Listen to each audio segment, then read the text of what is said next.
Breaking news చూస్తున్నాం. చైనాకు మరోసారి ట్రంప్ బిగ్ వార్నింగ్ ఇచ్చాడని చెప్పుకోవచ్చు. అమెరికాతో న్యాయమైన వాణిజ్య ఒప్పందం చేసుకోకపోతే చైనాపై 155% సుంకాలను విధిస్తానని ట్రంప్ హెచ్చరిస్తున్నాడు. అమెరికాపై అపార గౌరవం ఉన్నందునే చైనా ఎక్కువ టారిఫ్లు చెల్లిస్తుంది అంటూ ఆయన సెటైర్లు కూడా వేసుకొస్తున్నాడు. సో ఒక రకంగా చాలా దేశాలు అమెరికాని సద్వినియోగం చేసుకుంటున్నాయి. చైనా కూడా అలా చేసుకుంటే బాగుంటుంది అని చెప్పేసి సెన్సేషనల్ కామెంట్స్ అయితే చేసుకొచ్చారు. ఇటు చైనా మాత్రం అమెరికాని ఉపయోగించుకోవట్లేదు, వాణిజ్య ఒప్పందం కుదరకపోతే చైనాపై సుంకాలు విధిస్తానని చెప్పుకొచ్చాడు. నవంబర్ 1 నుంచి 155% పెరుగుతాయి సుంకాలని చెప్పి ఆయన వార్నింగ్ ఇచ్చాడు. చైనా పరస్పర రాయితీలు ఇస్తే టారిఫ్లు తగ్గించడానికి సిద్ధంగా ఉన్నాం. 2 వారాల్లో సౌత్ కొరియాలో జీపింగ్తో ట్రంప్ భేటీ అవ్వబోతున్నాడు. మనం గతంలో చూసాం 2-3 రోజుల కింద చైనా రేర్ ఎర్త్ మెటల్స్కి సంబంధించి అమెరికాపై సుంకాలను విధించింది. దానికి సంబంధించి రిస్ట్రిక్షన్స్ని తీసుకొచ్చింది. దాని తర్వాత అమెరికా వెంటనే చైనాకు సంబంధించిన ఎయిర్లైన్స్పై సుంకాలను విధించింది. దాని తర్వాత ఇప్పుడు అల్బనీస్ గవర్నమెంట్తోని ఆ రేర్ ఎర్త్ మెటల్స్ ఏదైతే చైనా రిస్ట్రిక్షన్స్ తీసుకొచ్చిందో దానికి సంబంధించి ఒప్పందం అల్బనీస్ గవర్నమెంట్తోని ట్రంప్ చేసుకున్నాడు. సో తనకు కావాల్సిన rare earth metals Albanese government నుంచి తీసుకుంటున్నాడు. సో ఇప్పుడు చైనాతో పని లేదు ఎక్కువ. సో వెంటనే చైనాపై సుంకాలు విధించాలి. గతంలో మనం చూసాం, ఇలానే బెదిరింపులకు దిగాడు అమెరికా అధ్యక్షుడు డొనాల్డ్ ట్రంప్. మరోసారి సుంకాల బెదిరింపుకు దిగాడు. రష్యాతో చమురు వ్యాపారం ముగించకుంటే భారత్ భారీగా సుంకాలు చెల్లించాల్సి వస్తుందని చెప్పేసి మనని కూడా ఇలానే బెదిరించే ప్రయత్నం చేశాడు. ఇప్పుడు తాజాగా చైనాపై కూడా అలాంటి హెచ్చరికలనే ఆయన జారీ చేస్తున్నాడు. చాలా క్లియర్గా తెలుస్తుంది. అమెరికా అధ్యక్షుడు మరోసారి సుంకాల బెదిరింపుకు దిగాడు. రష్యాతో చమురు వ్యాపారం ముగించకుంటే భారత్పై ఎలాగైతే సుంకాలు వేస్తా అని చెప్పి ఇంతకుముందు గతంలో హెచ్చరికలు జారీ చేశాడు, అలాగే తాజాగా ఇప్పుడు చైనాపై అలాంటి హెచ్చరికలే జారీ చేసినట్టు తెలుస్తుంది. నవంబర్ 1వ తేదీలోగా అమెరికాతో న్యాయమైన అంటే తనకు నచ్చిన విధంగా టారిఫ్స్ అలాగే రేర్ ఎర్త్ మెటల్స్ ఏవైతే ఉన్నాయో వాటన్నిటికీ యాక్సెస్ ఇవ్వాలి. ఇస్తే అప్పుడు ఒప్పందం చేసుకుందాం. ఒప్పందం కుదరకపోతే చైనాపై సుంకాలు విధిస్తాను, 155% పెంచుతానంటూ ఆయన వార్నింగ్ ఇస్తున్నాడు. సో ఒక రకంగా ఏంటి డిప్లొమాటిక్గా మనం చూస్తే కనుక యుఎస్ అఫీషియల్స్ చాలామంది ప్రెషర్ పెట్టాలని ప్రయత్నం చేస్తున్నారు చైనాపై. చైనాకి అలాగే అమెరికా మధ్య ఏదైతే వాణిజ్య సంబంధాలు ఏవైతే ఉన్నాయో వాటన్నిటినీ మళ్ళీ బలపరచాలి అనుకుంటున్నాడు. దానికి ప్రెషరైజ్ చేసి ఖచ్చితంగా చైనా మెడలు వంచాలన్న ప్రయత్నం చేస్తున్నాడు. చాలా క్లియర్గా తెలుస్తుంది. ఒక పక్కన మనం చూస్తే నిన్న మొన్న చైనాకు సంబంధించిన సెక్యూరిటీ ఇన్ఫర్మేషన్, సీక్రెట్ ఇన్ఫర్మేషన్, అలాగే అక్కడ గవర్నమెంట్ ఏజెన్సీస్ రన్ అవ్వడానికి ఒక సర్వర్స్, అలాగే ఆ ఎంప్లాయీస్ ఎవరైతే ఉన్నారో ఆ ఎంప్లాయీస్పై సైబర్ అటాక్ కూడా చేసే ప్రయత్నం అమెరికా 2022 నుంచి చేసుకొస్తున్నట్టు చాలా క్లియర్గా చైనా సౌత్ మార్నింగ్ పోస్ట్లో వెల్లడించింది. సో మొత్తం మీద చైనాని ఇబ్బంది పెట్టాలని ట్రంప్ ప్రయత్నం చేస్తున్నాడు. ఇటు చైనాకు సంబంధించిన రేర్ ఎర్త్ మెటల్స్ వాటన్నిటిని ఎలాగన్నా కైవసం చేసుకోవాలి, ఎలాగన్నా వాటిపై యాక్సెస్ దొరకాలి అన్న ఉద్దేశంతో చైనాని ఇబ్బంది పెట్టే ప్రయత్నం చేస్తున్నాడు. కానీ చైనా మాత్రం ఏమాత్రం తగ్గట్లేదు. ఒక పక్కన రష్యా నుంచి చమురుని దిగుమతి చేసుకుంటూ వస్తుంది. అలాగే గ్లోబల్గా చైనా ఒక గ్లోబల్ ట్రేడ్ మార్కెట్ అని చెప్పుకోవచ్చు. గ్లోబల్గా చైనాని ఇబ్బంది పెడితే చైనా కూడా సుంకాలతో అమెరికాని ఇబ్బంది పెట్టే పరిస్థితులు తీసుకొస్తా అని చెప్పి చైనా కూడా వార్నింగ్ ఇస్తున్నట్టు చాలా క్లియర్గా తెలుస్తుంది. జీపింగ్ ఏమాత్రం తగ్గట్లేదు. మరి రానున్న రోజుల్లో సౌత్ కొరియాలో ఇటు జీపింగ్ అలాగే ట్రంప్ వీళ్ళిద్దరి మధ్యలో ఏదైతే భేటీ ఉందో ఆ భేటీ జరగబోతుందా లేదా అని ఒక రకంగా ఉత్కంఠమైతే నెలకొంది ప్రస్తుతానికి. సో అలాంటి పరిస్థితుల్లో మనం చూడొచ్చు. ఒక పక్కన అమెరికా సిట్యువేషన్ మనం చూస్తే కనుక 7 గవర్నమెంట్కి సంబంధించిన ఏజెన్సీస్ ఆల్రెడీ షట్ డౌన్ అయిపోయాయి పార్షల్గా. నో కింగ్స్ ల్యాండ్ అని చెప్పేసి ప్రొటెస్టులు చేస్తున్నారు. ఇది రాజ్యాలు నడిపేది, రాజులు ఉన్న కాలం కాదు. ట్రంప్ చేస్తున్న ప్రభుత్వానికి సంబంధించిన వైఖరిపై అక్కడ ప్రజలు నిరసన తెలియపరుస్తున్నారు. చికాగో లాంటి స్టేట్లో, న్యూయార్క్ లాంటి సిటీస్లో ప్రజలు రోడ్లపైకి వచ్చి నిరసనలు చేస్తున్నారు. అక్కడ 7 గవర్నమెంట్ ఏజెన్సీస్ షట్ డౌన్ అయిపోయినాక ఎయిర్ ట్రాఫిక్ కంట్రోలర్స్ అలాగే మిగతా గవర్నమెంట్ ఏజెన్సీస్, హెల్త్ సెక్టార్కి సంబంధించి, ఇమిగ్రేషన్కి సంబంధించి దీంట్లో పనిచేస్తున్న వాళ్ళందరికీ ఇప్పుడు జీతాలు లేవు. కొన్ని వేల మంది, లక్షల మంది ఇప్పుడు రోడ్లపై పడ్డారు. వాళ్ళు ఆల్రెడీ వాళ్ళ జీవనోపాధి కోసం వాళ్ళ జీవనాన్ని ముందుకు సాగించడానికి ఊబర్ అలాగే ట్యాక్సీలు నడుపుకోవడం ఇలాంటి పనులన్నీ చేస్తున్నారు. సో మొత్తం మీద అయితే ట్రంప్ ప్రపంచ దేశాలపై సుంకాలు విధిద్దామని ప్రయత్నం ఏదైతే చేస్తున్నాడో దానివల్ల అమెరికా ప్రజలు ఇబ్బంది పడుతున్నారు. అమెరికాలో ఉన్న ప్రజల నడ్డి విరిచే ప్రయత్నం చేస్తున్నాడు చాలా క్లియర్గా తెలుస్తుంది.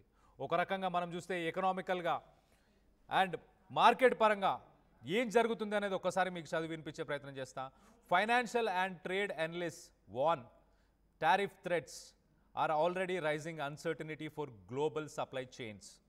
చైనాపై ట్రంప్ సుంకాలు విధిస్తే గనక ప్రపంచ దేశాలపై ఎఫెక్ట్ అయ్యే ఛాన్స్ ఉంది. గ్లోబల్ సప్లై చైన్ గ్లోబలైజేషన్ అయిపోయిన తర్వాత గ్లోబల్ ట్రేడ్ అంటే ఒక దేశానికి ఇంకో దేశానికి ఒప్పందాలు, వాణిజ్యం అలాగే వ్యాపారం పరంగా ఒకరికొకరు సేవలు అందిస్తున్నారు, ఒకరి ప్రోడక్ట్స్ని ఇంకొకరు కొనుక్కునే ప్రయత్నం చేస్తున్నారు. సో సుంకాలు ఒకవేళ చైనాపై పెరిగితే కనుక అది ప్రపంచ దేశాలు ఏవైతే ఉన్నాయో వాటన్నిటిపైన ఎఫెక్ట్ పడే ఛాన్స్ ఉంది. మనకు తెలుసు చైనాకు సంబంధించిన ప్రోడక్ట్స్ అలాగే దానికి సంబంధించిన స్పేర్ పార్ట్స్ కావచ్చు, మెషినరీ కావచ్చు, ఇవన్నీ ప్రపంచ దేశాలకు సప్లై చేస్తుంది. ఒకవేళ సుంకాలు విధిస్తే స్టీల్ మీద రేట్లు పెరిగే అవకాశం ఉంది, అలాగే మిగతా ప్రోడక్ట్స్ మీద రేట్లు పెరిగే అవకాశం ఉంది.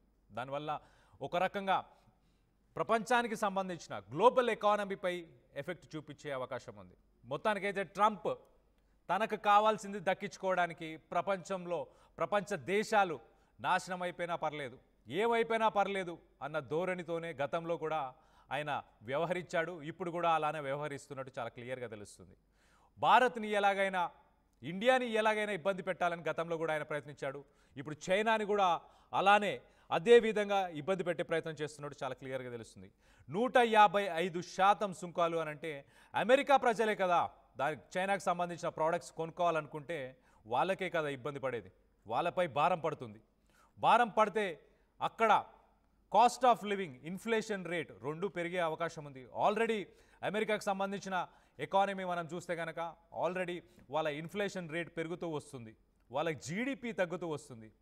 ఒక రకంగా చైనాపై కానీ అలాగే భారత్పై, రష్యాపై, మిగతా దేశాలపై ఏదైతే సుంకాలు విధిస్తున్నాడో ఆ సుంకాల వల్ల అమెరికాలో ఉన్న ప్రజలే ఇబ్బంది పడే అవకాశం ఉంది. సో దీనిపై ఒక్కసారి మనం చూస్తే ఆయన గతం నుంచి ఇప్పటిదాకా ఏం చేసుకొచ్చాడు, ఎలా వ్యవహరిస్తున్నాడు ట్రంప్ అన్నది ఒక్కసారి చూసే ప్రయత్నం చేద్దాం. ఈ సందర్భంగా మాట్లాడుతూ చైనా ఇప్పటికే 55% సుంకాలు చెల్లిస్తుంది. జీపింగ్తో న్యాయమైన వాణిజ్య ఒప్పందం కుదరకపోతే ఆ సుంకాలు నవంబర్ 1 నుంచి 155%కి పెరుగుతాయని హెచ్చరించారు. 55% ఆల్రెడీ సుంకాలను భరిస్తున్న చైనా దానిపై ఇంకొక 100% యాడ్ చేయబోతున్నాడు. అంటే 155%కి పెరుగుతాయని చెప్పేసి వార్నింగ్ ఇస్తున్నాడు నవంబర్ 1 నుంచి. అయితే చైనా పరస్పర రాయితీలు ఇస్తే సుంకాలు తగ్గించడానికి సిద్ధంగా ఉన్నానని చెప్తున్నాడు. ట్రంప్ వైఖరి ఎప్పుడూ ఒకటే, ముందుగా సుంకాలను విధించాలి, పెద్ద ఎత్తున సుంకాలను విధించాలి, ప్రెషర్ బిల్డ్ చేయాలి, భయభ్రాంతులకు గురి చేయాలి, దాని తర్వాత బేరాలు ఆడుకొని తనకు కావాల్సింది సాధించుకోవాలి. చాలా దేశాలు అమెరికాని సద్వినియోగం చేసుకుంటున్నాయి అంటున్నాడు ఆయన. చైనా మాత్రం అమెరికాని సద్వినియోగం చేసుకోలేకపోతుందని ఆయన చెప్పుకొచ్చాడు. ఆ దేశంతో అద్భుతమైన వాణిజ్య ఒప్పందం కుదరనుందని చెప్పి భావిస్తున్నానని చెప్పి అంటున్నాడు. అంటే చైనా ఏం చేయాలో కూడా ఆయన చెప్పుకొచ్చే ప్రయత్నం చేస్తున్నాడు. ఒప్పుకోవాలి మీరు, లేకపోతే నేను సుంకాలు విధిస్తానని చెప్పేసి ఒక వార్నింగ్ ఇస్తున్నాడు. అమెరికాని ఎన్నో దేశాలు గతంలో దోపిడీ చేశాయని, ఇకపై అలాంటి పరిస్థితి ఉండదన్నారు. అమెరికాను చైనా అరుదైన ఖనిజాలతో బెదిరించింది, తాను సుంకాలతో తిప్పికొట్టానని చెప్పారు. సో అదే రేర్ ఎర్త్ మెటల్స్ ఏవైతే ఉన్నాయో ఆ రేర్ ఎర్త్ మెటల్స్ ఇప్పుడు ప్రస్తుతానికి ఆల్బనీస్, మనం నిన్న మొన్న చూస్తే ఆస్ట్రేలియాకు సంబంధించిన ఒక అంబాసిడర్ కూడా ఈ మీటింగ్లో పాల్గొన్నాడు. ఆ మీటింగ్లో పాల్గొని ఆల్బనీస్ గవర్నమెంట్ నుంచి వాళ్ళు రేర్ ఎర్త్ మెటల్స్ని కొనుగోలు చేసే డీల్ని చేసుకున్నట్టు తెలుస్తుంది. సో చైనా ఏదైతే ఆధిపత్యం ఈ రేర్ ఎర్త్ మెటల్స్కి సంబంధించి ప్రపంచ దేశాలలో చైనా దగ్గర అత్యధిక మోతాదులో ఆ రేర్ ఎర్త్ మెటల్స్ ఉన్నాయి. ఆ రేర్ ఎర్త్ మెటల్స్ని అమెరికాకి ఇవ్వనన్నందుకు అది సెకండ్ ఆప్షన్గా ఆల్బనీస్ గవర్నమెంట్ని చూసుకుంది, వాళ్ళతో ఒప్పందాన్ని కుదుర్చుకున్న వెంటనే ఒక రివెంజ్ ప్లాన్ చేసింది, వెంటనే చైనాని బెదిరించడం స్టార్ట్ చేసింది. తనకు కావాల్సింది దక్కుతుంది కాబట్టి ఇప్పుడు అమెరికా చైనాపై 155% సుంకాలను విధిస్తానని చెప్పేసి అమెరికాపై ప్రెషర్ చైనాపై అమెరికా ప్రెషర్ బిల్డ్ చేసే ప్రయత్నం చేస్తున్నట్టు చాలా క్లియర్గా తెలుస్తుంది. ముందుగా బతిమలాడుతుంది, కుదరకపోతే బెదిరేస్తుంది. సో మొత్తానికైతే ట్రంప్ వైఖరి అయితే మారలేదు, కానీ చైనా ఏమాత్రం తగ్గదు అని చెప్పి ప్రూవ్ చేస్తుంది ఆల్రెడీ. రష్యా నుంచి అత్యధిక అమౌంట్లో భారీ ఎత్తున అక్కడి నుంచి చమురుని కొనుగోలు చేస్తుంది.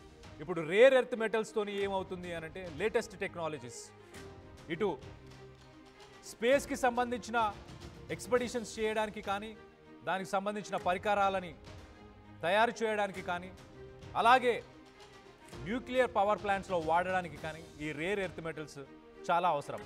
అమెరికా ఒక పక్కన రష్యా నుంచి కూడా ఈ రేర్ ఎర్త్ మెటల్స్ని దిగుమతి చేసుకుంటుంది. సో మొత్తం మీద ఇటు రష్యా నుంచి చేసుకుంటూ ఇతర దేశాలు మాత్రం చమురుని మాత్రం కొనుగోలు చేయకూడదని చెప్పేసి అమెరికా చెప్పుకొస్తుంది.